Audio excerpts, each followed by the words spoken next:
how much are you doing from like a delegation standpoint? Like how big is your, if you, I don't know if you, how deep you want to get into that stuff, but like, for your team, what do you have people doing? Like what's your role and what do they do?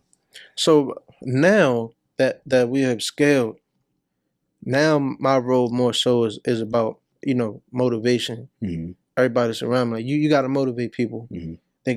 They gotta see you doing well. They gotta see your drive. If you're gonna consider yourself a leader or a boss, like, people gonna feel off your energy. If you lazy, you're gonna have a lazy crew. Mm-hmm. If you or if you're only giving 80%, your crew probably gonna give 60%. It probably is a leader. You may not never have a person that might match your effort. Mm-hmm. If they matching your effort, I feel like it's probably time for them to branch off and maybe y'all can partner on some deals. Mm-hmm. But you gotta. It's about motivation, making sure that everybody's in place.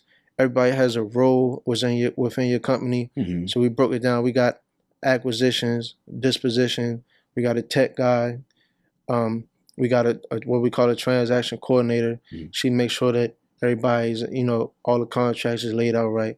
Everything is turned in. She following up with the title companies. Mm-hmm. And everybody just got a role. Mm-hmm. And I pretty much just sit back and make the phone calls, that meet with everybody, make sure that we together for team activities, so that we are, moving forward together. If ain't nobody there to hold everybody together, y'all gonna fall apart. Mm-hmm. Mm-hmm. Absolutely. And from what I understand, you're a good leader in your community. Are you finding most of these people were these people that you knew, the people on your team, or these people that came to you and wanted mentorship? How are you finding most of these people? So some people came. It's a mixture.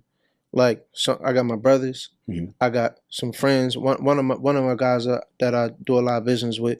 We actually were roommates in college. Mm-hmm. I played football at Morgan State. I tried to transfer one year and go to Bowie State, and met a guy named Stanley Savoy. We were roommates, and he seen me hustling because I was a barber. I'm cutting everybody hair over time. Like, he just kept reaching out, man. Sabs, you still cut hair? You still cut hair? I started cutting his hair one day. Then I started showing him real estate checks. He was like, man, if you show me some good checks, he was a teacher. Mm-hmm. He like, I quit being a teacher. You show me some checks. I'm like, man, I'm making like 20 a month right now. Mm-hmm. I showed him the checks, man. He quit like the same day. Mm-hmm. And then he been with me in the real estate world, grinding. He actually just purchased his first property to flip, Wow. along with my little brother. Mm-hmm. And I said, man, it's a mixture. My assistant is a woman that I've known since I was like 15. Mm-hmm. I had no idea that she was even in the real estate. She reached out to me, just to see how real estate was going, and I didn't know that she had an interest in it.